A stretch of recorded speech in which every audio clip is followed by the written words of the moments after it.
Evangelho de João, capítulo 2, versículo 11. Este sinal milagroso em Caná, da Galileia, foi o primeiro que Jesus realizou. Revelou assim a sua glória e os seus discípulos creram nele. Amém? Sente-se, em nome de Jesus. Aleluia.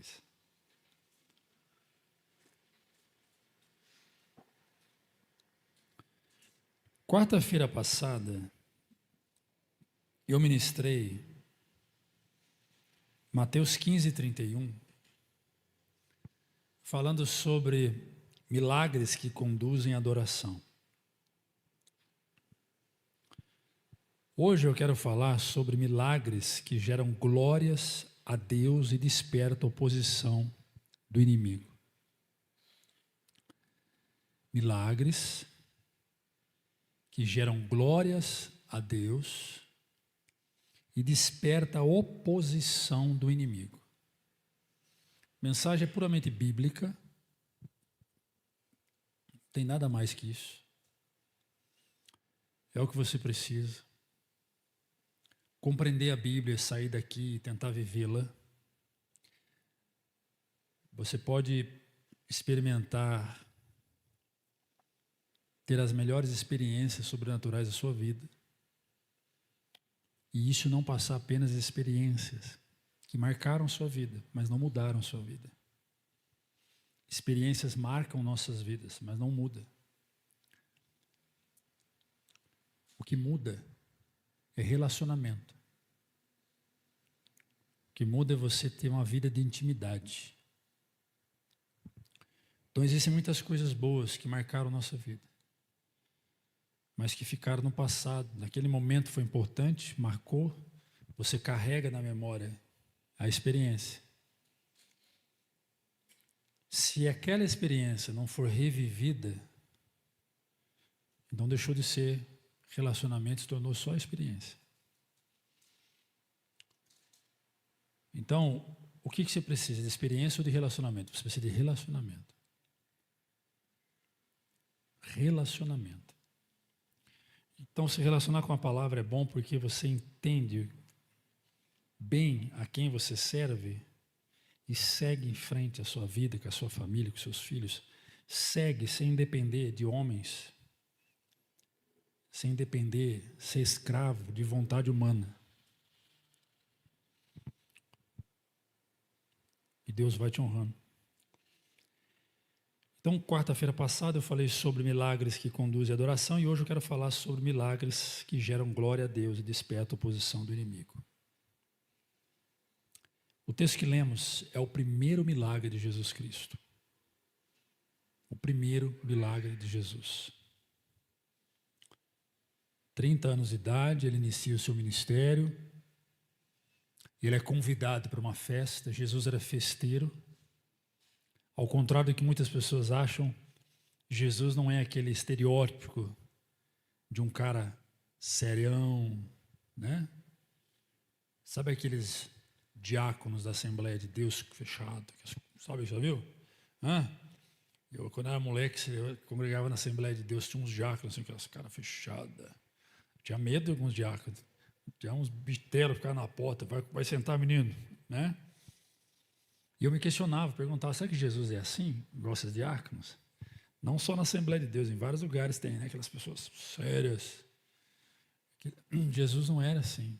Jesus era cativante. Jesus era festeiro, ele gostava de festa. E ele estava ali, na festa das bodas. Por que eu digo que Jesus era cativante? Porque as crianças gostavam de Jesus. Todo adulto que atrai criança é adulto legal. Portanto, eu sou legal. A criançada gosta de mim. Se você não acha eu legal, pelo menos as crianças me acham. E é verdade. Criança é muito sincera, criança é muito genuína, né? Quando ela se aproxima de um adulto, é porque ela acha o adulto legal. Estou falando de mim, estou brincando, vou descontrair, mas Jesus, as crianças iam até Jesus. Jesus era um cara legal. né? E nós estamos diante de um milagre, o primeiro milagre, algo extraordinário. Jesus transforma água em vinho. Não vou pregar sobre o contexto, não vou falar sobre especificamente desse milagre. Mas existe um padrão que pode ser observado em toda a Bíblia. Toda a Bíblia. Todo milagre verdadeiro produz dois resultados. Todo milagre verdadeiro, ele produz dois resultados. Dois, preste bem atenção, dois. Dois resultados. Primeiro resultado. Deus é glorificado. A glória é para Deus, porque o milagre, ele revela um poder que não é meu nem seu. Não é do pastor, não é da congregação, um poder que é de Deus. Revela um poder que é de Deus, revela o amor de Deus, revela a soberania de Deus, revela quem Deus é. Esse é o primeiro. E a segunda é que ele aciona os gatilhos do inferno. Há uma oposição do inferno, há uma oposição do reino das trevas, porque Satanás, ele odeia tudo aquilo que fortalece a fé e conduz o homem a Cristo. Porquanto, quando você diz assim, eu sou um milagre, o meu filho é um milagre, a minha casa é um milagre, o meu emprego é um milagre, isso automaticamente aciona a oposição do reino das trevas contra você, porque milagres glorificam a Deus e a última coisa que o diabo quer é que Deus seja glorificado na sua vida. O diabo não consegue impedir Deus de operar milagres, mas ele tenta impedir você de desfrutar os milagres de Deus na sua vida. Jamais ele vai impedir de Deus agir, mas ele vai impedir de você de desfrutar o que Deus fez por você. Então Deus abre uma porta, milagre. O diabo vai fazer de tudo para que você não atravesse essa porta, para que você não entre por essa porta. Deus planta teus pés em um lugar, você fala, é ali, aqui eu quero ficar. O diabo vai fazer de tudo para que você não coloque nem os pés.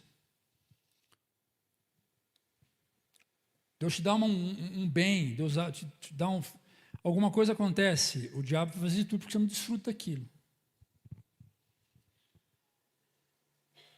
Quando ele não consegue evitar o milagre, ele tenta desacreditar você, ele persegue você, ele tenta roubar a sua fé para que você possa passar a achar que aquilo não é um milagre, é força sua, foi você que fez, é algo inevitável, o médico que fez, foi o remédio, foi a sua inteligência. A última coisa que o diabo quer é que você glorifique a Deus por causa desse milagre. Por isso que hoje a gente vê poucas pessoas testemunhando milagres. Poucas pessoas dizendo para os outros, olha, aconteceu um milagre na minha vida. Olha, aconteceu isso, isso, isso. O diabo quer silenciar quem vive os milagres. O diabo quer calar pessoas que experimentam do milagre. Quantos milagres você tem vivido na sua vida? Quantos milagres dentro da sua casa têm acontecido, na vida dos teus meninos, das tuas meninas? Quantos aqui clamaram por um milagre, o milagre veio? Então, o diabo não quer que você rotule isso, que você entenda aí que isso é um milagre. E Jesus viveu exatamente esse padrão. Ele fazia milagres e sofria ataques pelos milagres que ele fazia. Ele realizava milagres e na sequência vinha um ataque. Onde Deus manifesta a sua glória, o inferno com certeza manifestará a sua resistência. Onde Deus manifesta a sua glória, o inferno manifestará a sua resistência. Ou você acha que o inferno glorifica a Deus junto com você? Jamais. Então, o primeiro milagre de Jesus revelou a glória de quem? De Jesus. A glória de Deus em Jesus. Veja o capítulo 2, versículo 11. Coloca para mim, filhão. Hoje nós vamos correr na Bíblia. Este sinal milagroso em Caná da Galileia foi o primeiro que Jesus revelou assim a sua... Quem está comigo? A sua... Então, o primeiro milagre de Jesus revela o quê? A glória. Revela a glória. E há 3 verdades aqui. A primeira é que o milagre revela a glória. E o objetivo principal não era apenas transformar a água em vinho. Jamais foi isso. O objetivo principal era revelar quem Jesus de fato era. Havia um propósito nisso.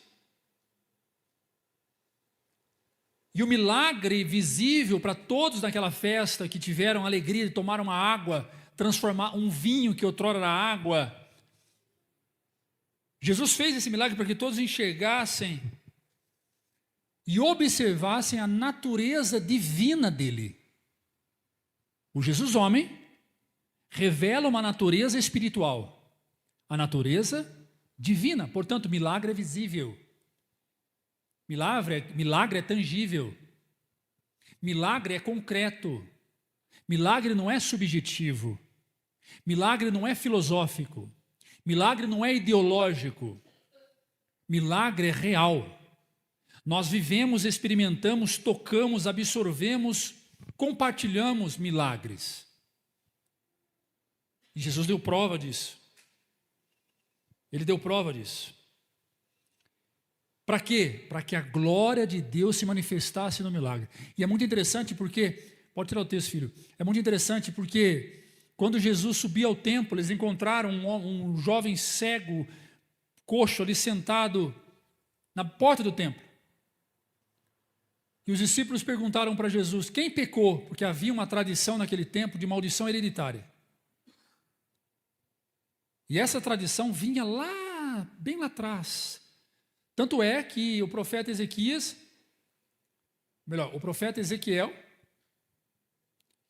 ele vai desconstruir essa ideia de que maldição hereditária é real. Por quê? Porque havia um ditado em Israel que dizia assim, os filhos chupam uvas e os dentes dos pais que se embotecem, ou seja, ficam cariados. E aí o profeta vai desconstruir, jamais esse ditado continuará. Cada um assuma a sua responsabilidade diante de Deus. Ou seja, se o filho chupa uva, é o dente dele que vai. Então, ou seja, esse discurso já vinha nas raízes de Israel. Sobre o pai faz besteira, o filho sofre a consequência, depois o neto sofre a consequência e vai. E aqui, nesse contexto, quando Jesus é indagado, quem pecou? Ele ou os pais dele? Jesus diz, nem ele e nem os seus pais. Ele nasceu assim para que para que a glória de Deus se revelasse nele. Então veja, para que serve o milagre? Para que a glória de Deus se revele em quem recebeu o milagre. Quem está entendendo diz amém. Eu já preguei aqui sobre maldição hereditária, obviamente. Não tenho nada contrário à ideia de que filhos assumem comportamentos aprendidos por parte de pai e muitas consequências vêm sobre o filho por causa da atitude do pai que quebrou aliança com Deus, que se aliançou com o inferno. É igual um vaso que você enche de água e coloca a copa embaixo. Vai derramar, e derrama mesmo. Derrama mesmo. Né? Muitos filhos sofrem e adotam um comportamento parecido com o pai. Na psicologia nós chamamos de mal transgeracional, que pula de uma família para outra. Que a teologia chama de maldição hereditária, na psicologia é mal transgeracional. Mas enfim, não é esse o foco do tema aqui. O milagre revela a glória de Deus. Segundo, o milagre fortalece a fé. Volta o texto, faz favor. Olha o que diz o texto. Foi o primeiro que Jesus realizou, revelou assim a sua glória e os seus discípulos creram nele. Milagre fortalece a fé. Eu tenho a minha fé fortalecida toda semana porque todo dia eu vivo um milagre. Toda semana é um milagre novo. Toda semana é algo novo que acontece. Eu disse aqui domingo retrasado, eu não aceito viver coisas velhas. Eu não aceito viver o mesmo do mesmo todos os dias. Eu quero viver coisas novas todos os dias. Todo dia eu falo com Deus, eu quero coisas novas. Eu quero algo novo. Eu quero vinho novo. Eu quero tempo novo. Por quê? Porque o novo fortalece a fé. Milagres não existem apenas para resolver problemas. Milagre existe para produzir fé. Milagre existe para produzir fé. Falta fé? Falta. Por quê? Porque não vive milagres. Não crê em milagres. A terceira lição é que o milagre inaugura um novo tempo. Observe que a água que Jesus usa, dentro da casa, Jesus fala assim, quando Maria vem falar com Jesus, ou seja, a mãe de Jesus vem falar com ele, filho, acabou o vinho. Acabou o vinho. Jesus fala, pegue jarros e traga aqui, coloque água dentro dos jarros. Pois bem, água dentro do jarro traz uma simbologia de purificação. Toda a casa de um judeu, quando se chegava nessa casa, antes de você entrar dentro da casa, antes de você adentrar a casa, há um vaso cheio de água, e esse vaso cheio de água serve para lavar os pés de quem está chegando, porque naquele tempo não existia tênis Nike, não existia o tenão, era chinelo aberto, chinelos adaptados. Então os pés vinham carregados de poeira. Então o que se fazia? Lavava os pés das pessoas, purificava aquela pessoa para que ela não entrasse sujo dentro da casa. E isso também não é só questões práticas, eliminar uma sujeira real, mas sim eliminar uma sujeira também espiritual. Então água no jarro significa purificação. Água, purificação. E quando nós vamos para o Antigo Testamento, quando nós vamos para a lei, a água ela exerce esse poder de purificar. Isso é tão sério que João Batista, quando batizava, ele não batizava apenas uma única vez a mesma pessoa. Tinha gente que batizava 30 vezes ao dia. Cada hora a pessoa estava ali para ser batizada de novo, porque eles acreditavam que a água do batismo purificava o homem de todo pecado. Então, a água para os judeus tem esse simbolismo de purificação. A água que purifica para os judeus é a água que transforma. É a água que faz limpo o homem, que traz uma nova vida, que dá um novo nascimento. Por isso que nós nos batizamos, é uma alusão a isso também. Só que dentro da simbologia bíblica, dentro da história bíblica, ou melhor, dentro do contexto bíblico, essa água já não aponta mais para a lei, ou seja, não aponta para aquilo que acontecia no Antigo Testamento como águas purificadoras. Essa água é uma simbologia daquilo que o Espírito de Deus faz em nós. Essa água é a ação do Espírito de Deus em nós, que uma vez mortos, morremos com Ele, ressuscitamos com Ele. Mas a água está ali. A água está presente nas Escrituras como a ideia daquilo que purifica, daquilo que faz limpo o homem. Jesus pega essa água, transforma essa água. Jesus agora dá um novo significado a esta água. Jesus agora modifica a água, transforma a água em vinho. O que Jesus está dizendo? Agora inicia uma nova aliança. O que era pela água, agora vai ser pelo sangue. E o vinho aponta para o sangue. Quem está entendendo? O que outrora a água purificava, o sangue passa a purificar. O que outrora a água lavava, o sangue agora passa a lavar. Isso é tão sério que Paulo vai dizer em Efésios que o sangue do Cordeiro lava o homem de todo pecado, de toda injustiça. Redime o homem de todo pecado e de toda injustiça. Então o milagre da boda de Caná é uma simbologia apontando para aquilo que iria acontecer e a desconstrução ou melhor, o ponto final de tudo aquilo que aconteceu até ali. Não é simplesmente pega água, transforma em vinho, dá para o povo, matou a sede de todo mundo, matou a vontade de tomar vinho, acabou, a festa acabou, como muitos pregam por aí. Muitos pregam por aí, olha, o melhor ficou para o final, o vinho é a melhor festa. Não é isso, nunca foi isso. Nunca foi isso. Quem já ouviu isso, já, puxa vida, um monte de gente prega isso. O melhor da festa ficou para o final, porque o melhor vinho entrega para o final. Não é e nunca foi.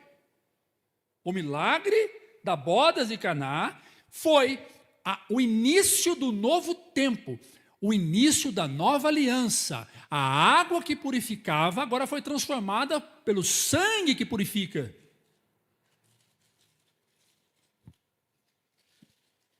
Então nós não somos movidos por aquilo que a lei aponta, dizia, nós somos movidos por que Jesus fez. E o que Jesus fez foi através do seu sangue.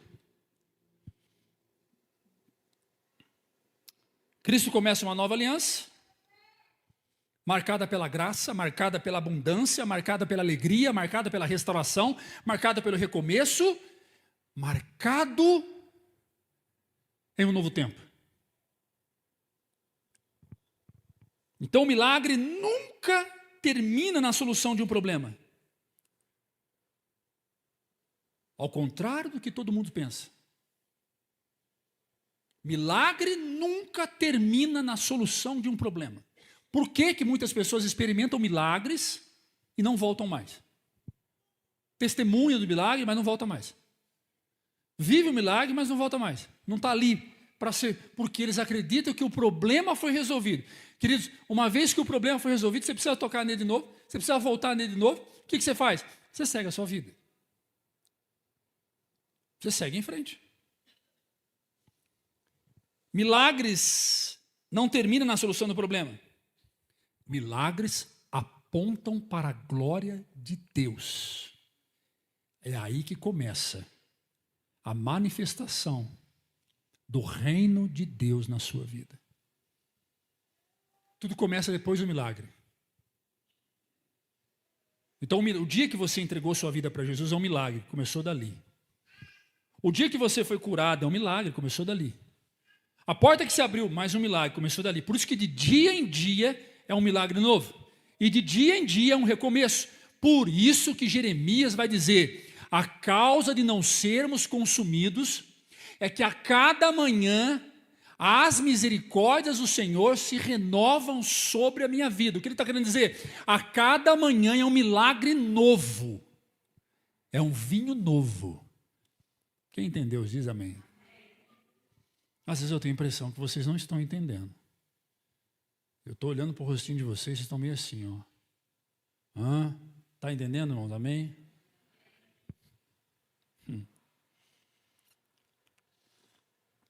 Isso porque eu estou tentando ser bem prático.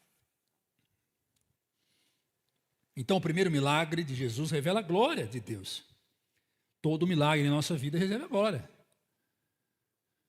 Então, aprenda a glorificar a Deus nas pequenas coisas, porque as pequenas coisas são sinais de grandes milagres. Muitos milagres. Seja um milagre. Viver um milagre é viver a manifestação da glória de Deus. Agora, quanto maior a manifestação da glória de Deus, maior será a forma que o diabo vai se levantar contra a sua vida. Obrigado. Quanto maior preste bem atenção, quanto maior é a manifestação da glória de Deus, ou seja, o milagre na sua vida, maior será o ataque do diabo contra você. Depois do milagre de Caná, a popularidade de Jesus começa a crescer. Lucas 4:37, por favor. Observem isso aqui. O que acontece? O que começa a acontecer com Jesus? As notícias a seu respeito se espalharam por toda aquela região. Outra versão que a recebe é a fama de Jesus, e a sua fama divulgava-se por todos os lugares. Jesus começou a ser famoso. E a partir daí, pode retirar, os ataques contra Jesus começam.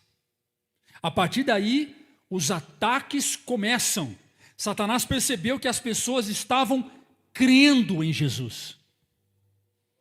Satanás percebeu que as pessoas estavam acreditando nele.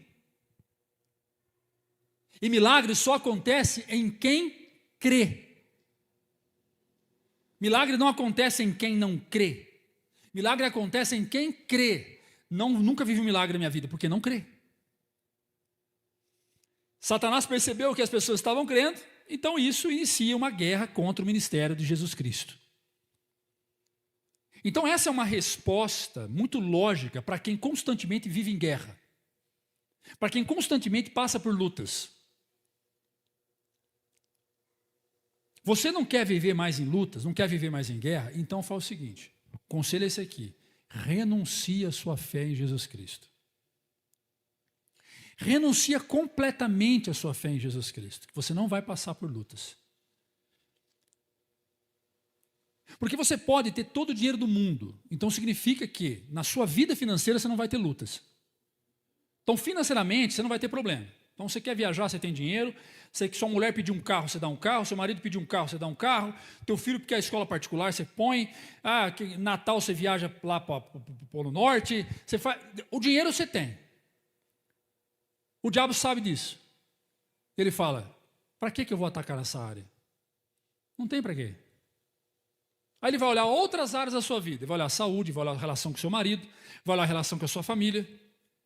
Ele vai procurar uma relação vulnerável da sua casa. Ele fala, essa aqui que eu vou atingir. Então, crendo em Jesus, ele vai batalhar contra aquela área que ele sabe que é vulnerável.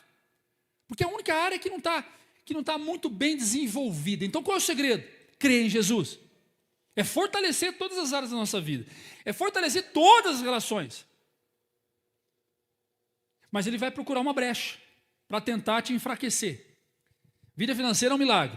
Casamento é um milagre. Vida com os filhos é um milagre. Vida com a congregação, com a igreja é um milagre. Opa, vida com o cunhado, aqui tem brecha. Ele vai usar o cunhado, vai usar a sogra, vai usar o primo, vai usar o amigo. Então, ele vai buscar uma brecha para te agarrar. Então, crer em Jesus é constantemente ataques. É a vida inteira sendo perseguido pelo diabo, porque ele não quer que você viva o milagre. Agora, quer acabar com tudo isso? Quer encerrar e cessar completamente todos os ataques? Renuncie a sua fé em Jesus. Que automaticamente você silencia o diabo. Ele recua, ele simplesmente se cala. Porque a partir desse momento, ele não precisa fazer mais nada contra você. Porque ele sabe que você é dele. Então, quando você vê o ímpio prosperando, as coisas dando tudo certo para ele, nada acontece com ele. Ele não está sob ataques, ele está bem, ele está tranquilo. E essa ira, essa indignação, Asaf vai falar sobre isso. O Asaf escreve uns salmos furioso, dizendo, caramba, Senhor, o ímpio prospera e eu não. Até na morte eles não sofrem, nós sofremos. E Deus depois repreende o salmista. O inferno já está garantido para essas pessoas. Então quando Jesus diz, resisti o diabo, ele fugirá de vós. O poder de resistência não é só capacidade cognitiva, é força espiritual. Ataque vem, e vai vir sempre. Na hora que você achar que está tudo bem, vem um ataque. Na hora que você achar que está tudo beleza, está tudo tranquilo, irmãos, presta atenção, eu assisti um filme, escute bem. Eu assisti um filme que ele é chamado Guerra em Alto Mar. Eles passam a noite guerreando, bomba, míssil para todo lado, e míssil, e manda bomba, e vem bomba, e defende, submarino, manda bomba e tal, beleza. Cessa, para. 24 horas sem bomba. Incrível que pareça, até o mar colaborou. Aquela neblina, aquele ventinho. O comandante, ele para no cais, assim, no deck do navio. Ele olha e fala assim, tem algo errado. Um soldado marinheiro do lado dele fala assim, não, senhor, não tem nada errado. O que está aparecendo é que os nossos inimigos recuaram. Ele disse, não, está quieto demais. Nós estamos em guerra. A guerra ainda não acabou. Está quieto demais. Tem algo errado. E não tinha nada. Aquele silêncio. Que na linguagem da marinha é céu de brigadeiro. Silêncio. E todos os soldados lá embaixo, no porão, nos quartos, jogando truco, jogando baralho, bebendo, ouvindo música. Mas o comandante lá em cima, tem algo errado. Está quieto demais. Está calmo demais. De repente, um míssil. Do nada. Foram pegos de surpresa. Morreu dezenas de soldados. Outro míssil, morreu mais um pouco. Outro míssil, morreu mais um pouco. Escute, se você percebe que a sua vida está calma demais, está tranquila demais, está tudo certo, prepare-se que vai vir um míssil de algum lugar. Nós vivemos sobre ataques 24 horas, 7 dias por semana. Está tudo bem, né? As contas estão em dia, os filhos com saúde, trabalhinho rendendo, as crianças tranquilas, né? Brigavam tanto que agora não briga mais, não sei o que aconteceu, que agora se dão bem. Até os cachorros. Você chega em casa, os cachorros estão rindo. Está tudo bem. Céu de brigadeiro. Pum.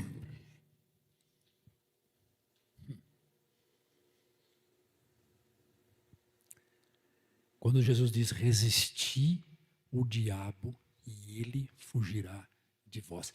Resistência é estar pronto para qualquer ataque do diabo.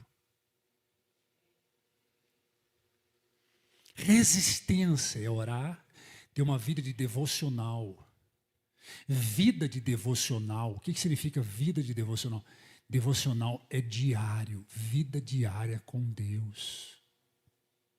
O ataque vem, o míssil vem, e vem em áreas que você nem imagina.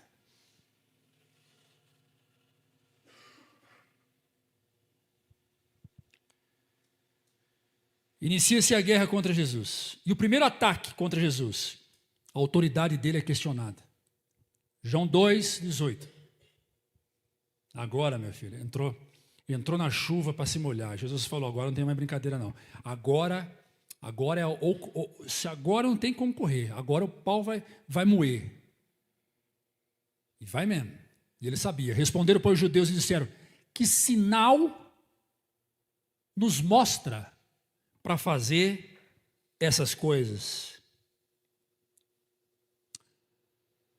Depois que houve o ritual de purificação no templo, depois que acontece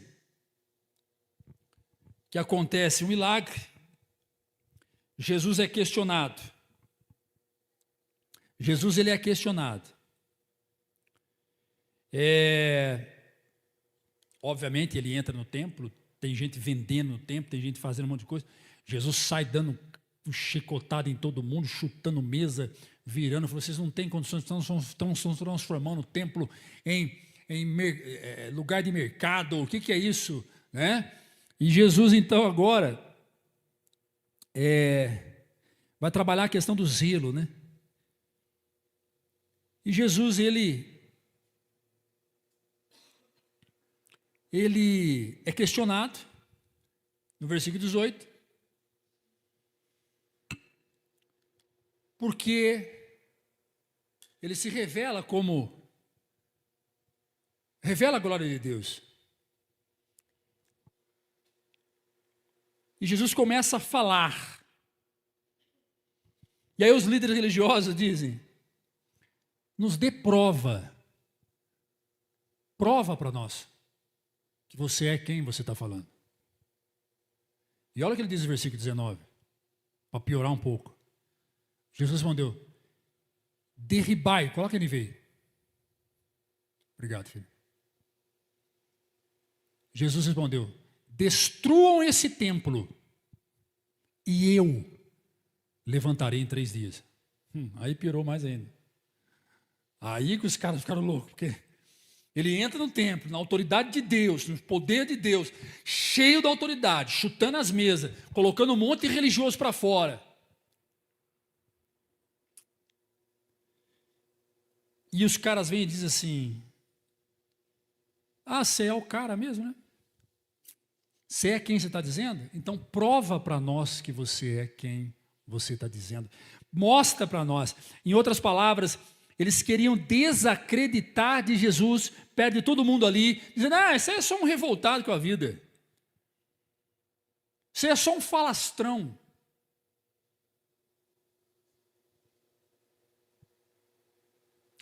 E assim acontece hoje. Toda autoridade que Deus te dá, o diabo vai questioná-la. E vai usar pessoas próximas, íntimas, do seu ciclo de amizade, para colocar em dúvida a autoridade que Deus te deu. Porque esta autoridade que Deus te deu se manifesta no nome de Jesus Cristo. Não por você mesmo. Até um dia eu coloquei uma mensagem no YouTube, há muito tempo atrás, e essa mensagem viralizou. Viralizou, mas de um jeito assim. Onde eu disse que a autoridade que Deus nos dá não é para usar em pessoas. A autoridade que um pastor tem não é para exercer em pessoas. A autoridade que um pastor tem é a mesma autoridade que um membro de uma igreja tem. É para usar no demônio. E lhe darei poder para pisar em serpentes, expulsar demônios, curar enfermos. Não é para mandar em pessoas. Não é para liderar. Te darei autoridade para liderar. Não, liderar existem critérios morais, psicológicos, humanos.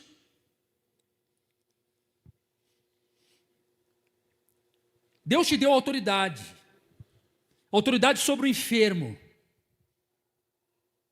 Ou melhor, sobre a enfermidade que está no enfermo. Autoridade sobre o demônio que está no endemoniado. Deus te deu autoridade. O diabo vai questionar você. Ele vai usar pessoas para te questionar. Quem não consegue negar o milagre, tenta questionar quem realizou. E foi exatamente isso que aconteceu com Jesus. E ele vai ser julgado. Você expulsou demônios, é? É sério isso que aconteceu? Não. Não. É um demônio expulsando outro. Jesus é acusado de ter sobre ele demônios, por isso que ele expulsou demônios.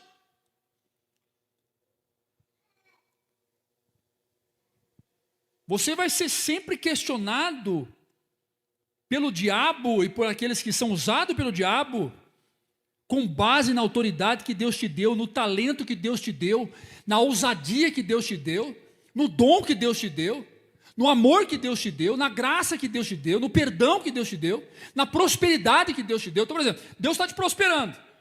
Alguém vai questionar, você está roubando, né? Só pode. Você vai começar a tratar bem a sua mulher. Tem gente que vai dizer para a sua mulher: está traindo você, cuidado, hein? Quando o homem começa a trair bem a mulher assim, é porque está traindo você.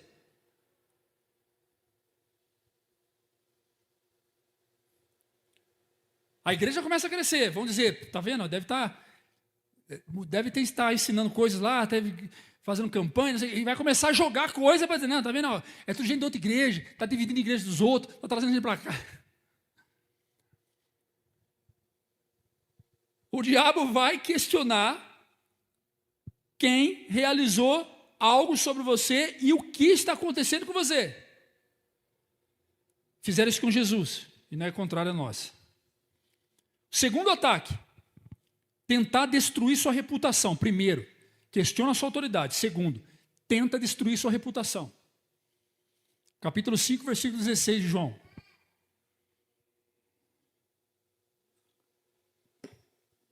Então os judeus passaram a perseguir Jesus, porque ele fazia essas coisas no sábado. Então, veja, pode tirar filho. Perseguição é tentativa de desconstrução de reputação. Eles perseguiam Jesus como? Irmão, aqui, presta atenção aqui. Esse perseguir Jesus não é ficar atrás de Jesus. Ficar atrás de Jesus. E Jesus vira e fala, para de andar atrás de mim, vocês ficam me perseguindo. Não é essa brincadeira. Perseguir é difamar, caluniar, apontar, mentir, levantar fofoca, contar histórias que não existem, julgar. Eles simplesmente tentam desconstruir, destruir a reputação de Jesus. João 15:16 é o seguinte, presta atenção aqui. Jesus cura um paralítico. O homem anda. Amém ou não? Mas os religiosos ignoram o milagre. Simplesmente ignoram o milagre e preferem acusar Jesus porque ele fez o milagre. Que dia? Que dia? Volta o texto, Cauê, por favor. Tem uns irmãos que estão desligados aqui. Vem para a quarta bíblica, mas vem ligadão. Vamos lá. Olha aqui. Então os judeus passaram a perseguir Jesus porque ele fazia essas coisas no... Que coisa? Vamos ver o milagre? Volta para mim, versículo 15. Um homem foi contar aos judeus que fora Jesus quem o havia curado. Escute. Jesus curou um paralítico. Jesus cura um homem, faz um milagre extraordinário. Esse cara vai e conta para os crentes, entre aspas, os religiosos. Qual foi a preocupação desses caras? No que esses caras estavam preocupados? Versículo 16. Então os judeus passaram a perseguir Jesus porque ele fez o milagre no sábado. Pouco importa o milagre, pouco importa se o seu casamento está bem, pouco importa se a sua vida financeira está próspera, pouco importa se está tudo certo com os seus filhos, estou nem aí para isso. A pergunta é, e aí? Quem foi que fez isso mesmo? Será que veio de Deus mesmo? E aí, começa então a te destruir, dizendo, tua vida financeira está boa, ladrão. O casamento está boa, alguém está traindo. A igreja está prosperando, esse pastor é falso, é mentiroso. Os filhos estão bem. Não, esses filhos estão enganando você.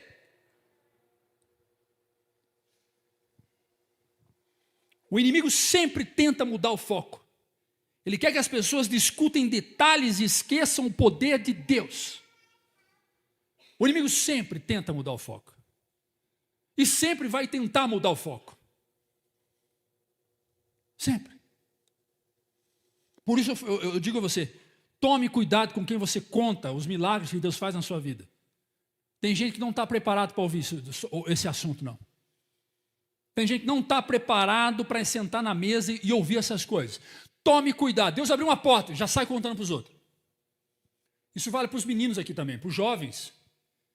Deus faz algo legal para você, Deus faz algo bonito. Vai lá e conta para outro amiguinho. Outro amiguinho que não tem relação com Deus, invejoso, mentiroso, sai contando para 10, 4, pronto, milagre desfaz, igual castelo de areia.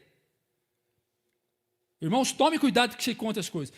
Recebeu uma vitória, comprou um carro novo, Deus abriu a porta, Deus mandou um recurso, Deus curou, Deus fez isso, Deus aqui. E o maior milagre é a salvação, cremos nisso, amém ou não?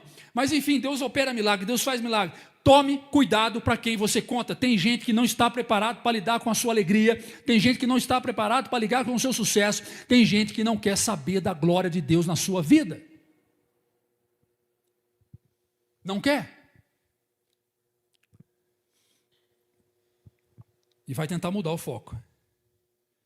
O terceiro ataque é que chamaram Jesus endemoniado. Eu falei sobre isso. Versículo 48, capítulo 8 de João. Olha isso. Que absurdo. João 8, 48. Os judeus responderam, não estamos certos em dizer que você é samaritano e está endemoniado? Descredibiliza Jesus. Quando eles não conseguem negar o milagre, então ele vai atacar o caráter de Jesus. O que é isso? Tentativa de destruir a credibilidade. E o mesmo acontece hoje. Então, quem vive milagres de Deus podem ser alvos de calúnia, mentira, acusação. Dentro de igreja, fora de igreja, no meio da família. Por quê? Porque quando o diabo não consegue impedir sua vitória, ele vai tentar manchar sua reputação. Vai usar as pessoas perto de você para te diminuir. Vai tentar descredibilizar, vai colocar no coração dos simples coisas contra você.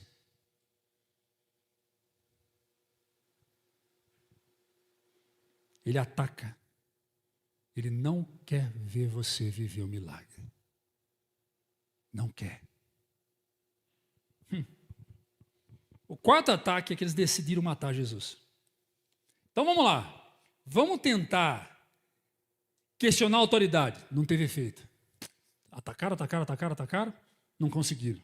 Segundo ataque, vamos destruir a reputação. Fizeram, tentaram.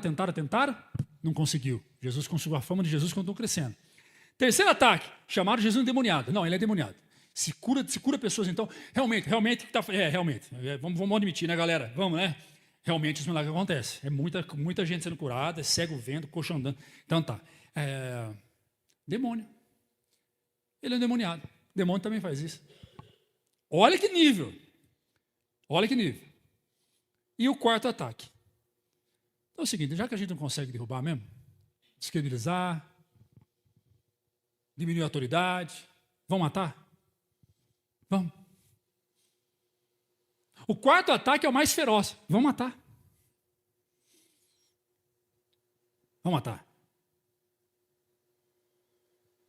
E quando é que acontece isso? Depois da ressurreição de Lázaro. Aí o bicho pega. Porque depois da ressurreição de Lázaro, aquilo ali se torna o maior milagre público de Jesus. Tipo assim, os apóstolos estavam dizendo o seguinte, assim, os discípulos estavam, Jesus, vamos pegar leve. Escute bem essa aqui mesmo. Foi exatamente isso. Lá em João 11. Chegam para ele e falam assim, Jesus, Lázaro morreu. Quem está comigo diz amém? Lázaro morreu. Vai para Jerusalém. Ou melhor, vai para Betânia. Ele está morto. Quem sabe o senhor indo lá ressuscita? Eu falei, eu vou sim. Leva 2 dias para ir. Eu vou. A primeira coisa que o discípulo fala, não vai não. Não vai. Fica aqui. Eles querem a nossa cabeça, principalmente a sua. Não vai, Jesus, fica aqui. Tudo bem, ele poderia até ir. Ou melhor, ele poderia não ir. Mas ele decidiu ir, 2 dias depois. Tá, já que o senhor vai, se eu estivesse lá eu falaria isso. Vamos fazer o seguinte então. Traz um bálsamo de alívio no coração de todos que estão enlutados, estão em luto. Porque aí pelo menos fica todo mundo de boa. Lázaro já morreu mesmo, está enterrado. Porque qualquer coisa extraordinária que o senhor fizer lá, a casa vai cair, vai piorar. Porque os judeus já estão atrás da gente, tentando achar alguma coisa. Já acusaram o senhor de endemoniado. Jesus fala, não, deixa comigo. Quando ele chega, ele chora, empático, com a dor de todo mundo ali. Tirem a pedra. Imagina o show público. Imagina isso. Tirem a pedra. E a pedra não é pedra que você pega e levanta igual a pedra do bueiro, ou a pedra do caixão normal que se arrasta. A pedra ela é colocada de pé. Ela rolava na frente da tumba. A tumba é como uma caverna. Pesadíssima. Remova a pedra. Os caras vão lá e empurram a pedra. E Jesus já fez isso mesmo para, tipo assim, já que vai chutar, chuta logo o pau da barraca. Vamos chutar mesmo. Já que já estamos aqui mesmo, já vamos tacar o terror. O que ele podia fazer, pastor Eduardo? Entrar na tumba, fiquem aqui fora. Entrar, Lázaro, meu amigo, levante e anda. Não, lá de fora. Lázaro! Então pense em Jesus gritando. Acho que ele fez assim, Pedro, dá uma olhadinha, vê se Caifás está olhando, vê se o pessoal ali está. O sacerdote judeu está olhando. Está olhando. É agora, é agora. Lázaro! Saia para fora. Aí a casa cai. Aí eles falam, não, esse cara tem que morrer. Por quê? Porque muitas pessoas ali passaram a crer em Jesus. Muito. E qual foi a reação dos líderes? Vamos matar esse cara. Veja, versículo 53, capítulo 11. No mesmo capítulo. No mesmo capítulo do milagre. Assim, daquele dia em diante, resolveram matá-lo.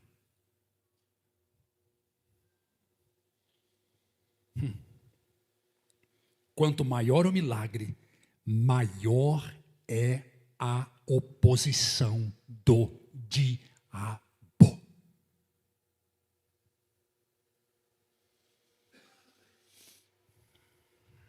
Essa é uma resposta para quem questiona por que tanta luta. Agora, você acha que para aí? Não. Vamos matar o cara que fez o milagre e vamos matar o milagre também. Porque dessa forma a gente anula completamente a evidência. Tentaram matar a prova do milagre. Tentaram eliminar. Não basta matar Jesus, vamos matar Lázaro. Vamos matar Lázaro. Capítulo 12, versículo 10 e 11. Capítulo 12, versículo 10 e 11 de João. Assim, os chefes dos sacerdotes fizeram planos para matar também Lázaro. O que Lázaro tem a ver com isso? O que eu tenho a ver com isso? Caramba, eu estava morto, ressuscitei, deixa eu viver. Não, você vai morrer. Versículo 12.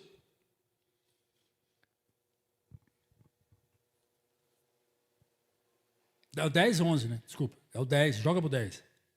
Chegou o 10, né? É o 11. Pois, por causa dele, muitos estavam se afastando dos judeus e crendo em Jesus. O que estava acontecendo? A religião judaica estava se fragmentando. O templo dos pactos, das celebrações religiosas, estava vazio. Os dízimos estavam pouco.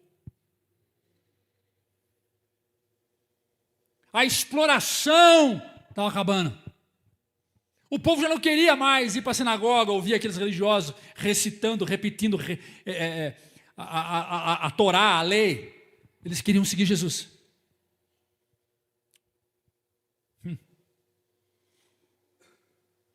O diabo odeia testemunhos, porque testemunho produz fé. E Lázaro era a prova viva de transformação, cura e ressurreição. Lázaro ressuscitou. Não, você chega para uma roda de gente. E aí, o que você foi? Isso aconteceu? Rapaz, eu estava com uma unha cravada e Jesus curou. O pessoal fala, amém, coisa aí. E você? Rapaz, eu estava com a perna quebrada, Jesus curou. Pô. E você? Eu era paralítico, Jesus me curou. Cara, que milagre, hein? E você, Lázaro?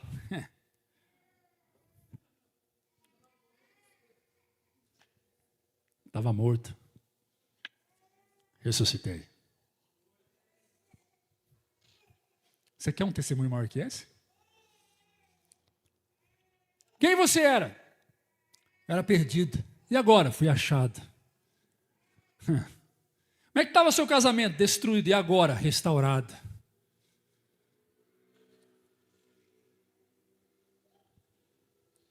É por isso que tantas pessoas enfrentam ataques. Porque viver grandes experiências com Deus incomoda o inferno.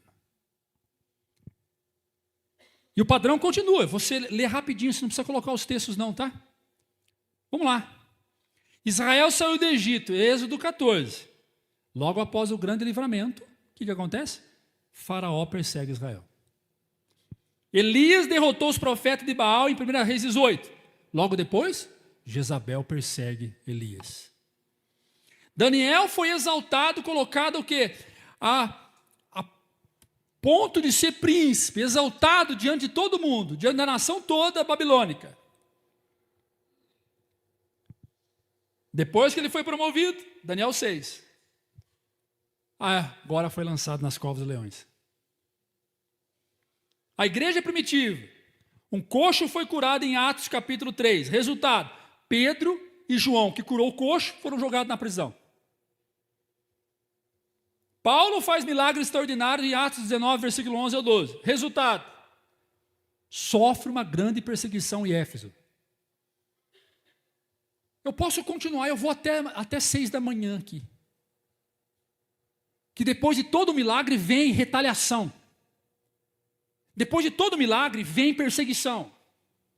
Depois de todo milagre acontece alguma coisa. E eu gostaria que você entendesse isso, compreendesse isso. Que algumas coisas acontecem exatamente para tirar você o foco daquele que fez o milagre. E muitas vezes a gente está olhando para o problema da nossa vida. Eu estava falando isso agora à tarde com um jovem lá em casa. Muitas vezes a gente está focado no problema, porque a gente quer resolver aquele problema. E é exatamente isso que o diabo quer que você faça. Por quê? Porque enquanto os seus olhos estiverem focados no problema, ele não irá ver os milagres que Deus tem feito na sua vida. Ele vai cegar você. Então o problema é financeiro, foco no financeiro, problema no financeiro. Vamos trabalhar para resolver o problema. Esse problema me perturba, esse problema tem sido o entrave, o espinho na minha carne é o financeiro. Aí você esquece que o teu filho está bem, que tem pão na mesa, que a tua mulher está boa, que o teu casamento está bem. Você esquece tudo que Deus fez e tudo que Deus está fazendo, e agora foco é o problema. E o diabo tem usado essa estratégia. O diabo quer que você foque aquilo que te causa dor, para que você esqueça aquilo que te curou, aquilo que te traz paz, aquilo que de fato é importante na sua vida. Então tem problema? Tem. Você leviano e ignorar de forma alguma. Deixa eu contar um testemunho rápido para vocês que aconteceu hoje. Hoje. Semana passada eu disse a vocês que a nossa máquina na fábrica caiu. Nossa máquina caiu e arrebentou. Uma máquina grande, arrebentou com a frente. Aí essa semana, peguei a máquina, desmontei, levei no funileiro amigo meu, fui dar martelada e dar solda aqui, solda ali, pum, arrumou a máquina. Arrumou a frente dela. Comi tortinha, mas arrumou. Aí hoje, nós fomos lá, o irmão Jean foi lá para nós, colocou a boca da máquina. Pá, parafusou a boca. Pá, prontinho, a máquina está pronta para ser usada. Eu feliz ontem, felizão. Cara, a máquina funcionou. Irmão, você tem uma ideia, ela embala. Quem viu o saco de cappuccino sabe. Ela embala um saco de cappuccino em 2 segundos. 2 segundos. Você pode... Na hora que eu faço assim, que eu levar para lá, ela já encheu de novo. É muito rápido. É muito rápido. Arrumou a máquina, vim almoçar, almocei, voltei para lá, fizemos cappuccino, enchemos a máquina, certinha a quantidade, cabe, coisa linda. Sentei. Minha filha numa máquina, minha irmã lá em cima mexendo, de repente, pai, quebrou. Falei, quebrou o quê? A máquina que sela o pacote. Eu falei, Jeová, não é possível. Tem uma fita que sela a máquina. Tem que trocar essa fita, é só pegar e trocar. Só que esse pegar e trocar, você tem que desmontar tudo debaixo da máquina. E eu fiz isso há 4 meses. A pergunta é, por que estourou tão rápido? Sendo que essa fita, a duração dela é de 8 a 16 meses. De 12 a 16 meses. O diabo detesta milagres. Porque nós achávamos que a máquina não ia dar certo, que era só para embalar ração. Tem um histórico por trás.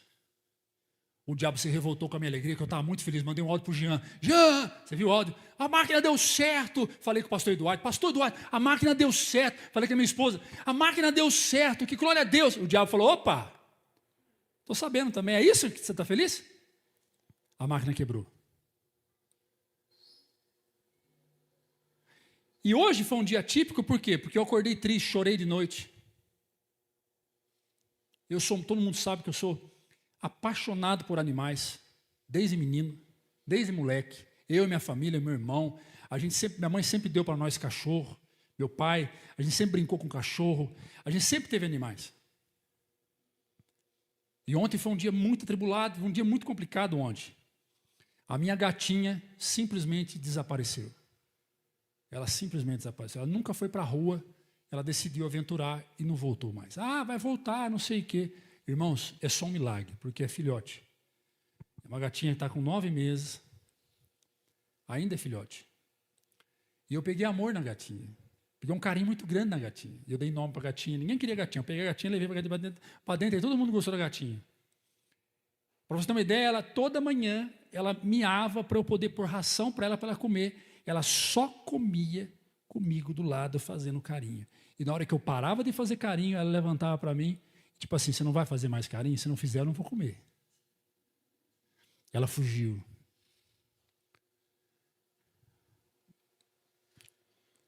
Tudo é para nos atentar, nos afetar. Tudo é para tentar nos diminuir. Sabe o que eu fiz? Eu virei para minha irmã e disse assim, embala o produto, porque ele tem zíper, né? Embala, lacra, põe em cima da mesa. Que amanhã eu venho, desmonto a máquina, ponho a fita e a gente sela. Está tudo certo. E vim embora. O que o diabo quer é que você comece a xingar, a blasfemar, a gritar, a apontar. Está tudo errado para mim. Que desgraça, que porcaria. Vou te falar para você. Está valendo o que servir a Deus? Está valendo o que ir para a igreja? Está valendo o que dar o dízimo? Olha só minha vida financeira como é que está. Dá dízimo para quê?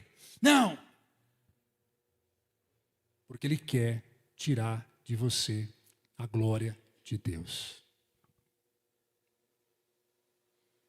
Por que Satanás reage a milagres? Porque milagres produz glória. E a glória cresce quando pessoas vivem a ação de Deus. A glória cresce. A fé cresce quando as pessoas testemunham a ação de Deus. Todo milagre glorifica Cristo. Todo.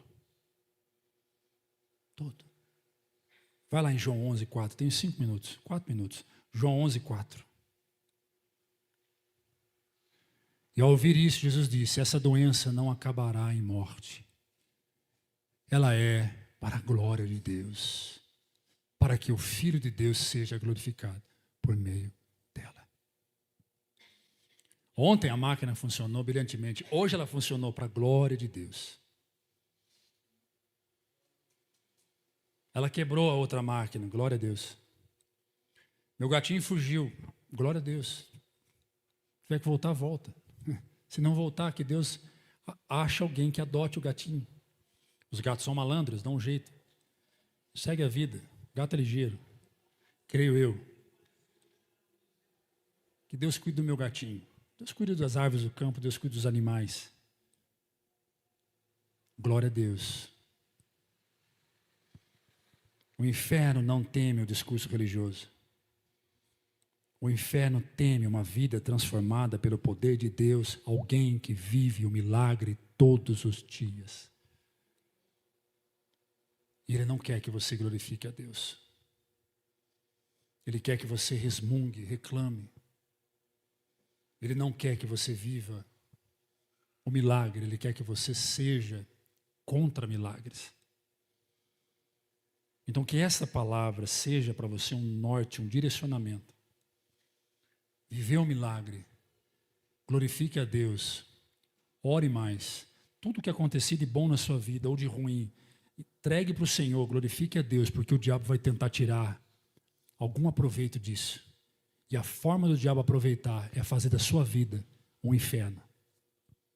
Não aceite, não permita que o diabo roube a glória de Deus no seu casamento por causa da vida financeira, no seu casamento por causa da saúde dos seus filhos, no seu casamento por causa da sua sogra, no seu casamento por causa do seu sogro, no seu casamento por causa do fulano, na vida lá na empresa por causa de uma amiga, lá na empresa por causa de um chefe, lá na empresa por causa do companheiro que trabalha com você. Não permita que nada roube a glória de Deus. Se coloque de pé, aplaudindo a Jesus Cristo. Coloca um fundo musical aí. Eu vou orar para agradecer ao Senhor por essa palavra. As nossas quartas bíblicas têm sido maravilhosas. Quarta-feira que vem, pastor Eduardo estará ministrando. Você que está em casa nos assistindo, não falte da quarta bíblica. É um privilégio sentar à mesa e nos alimentar do maná de Deus. Nós crescemos juntos pela palavra de Deus. Nós crescemos juntos.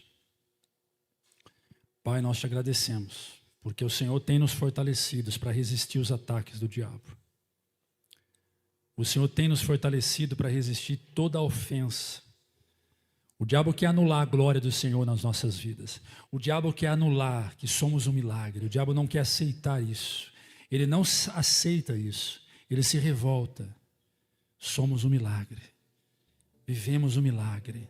De fé em fé, dia após dia, nós rompemos. Continuaremos rompendo, porque o Senhor está conosco. As coisas às vezes não saem da forma que queremos. Coisas inevitáveis, circunstâncias. Mas o Senhor não deixa de estar no controle. O Senhor está no controle de todas as coisas. A nossa vida pertence ao Senhor. A nosso eu pertence ao Senhor. Eu te louvo, ó Deus, por tudo. Te louvo, ó Deus, pela bondade de estar aqui com os meus irmãos. Te louvo, ó Deus, porque o Senhor é bom. O Senhor é maravilhoso. Amém, amém. Aplauda Jesus, querido. Glória a Deus.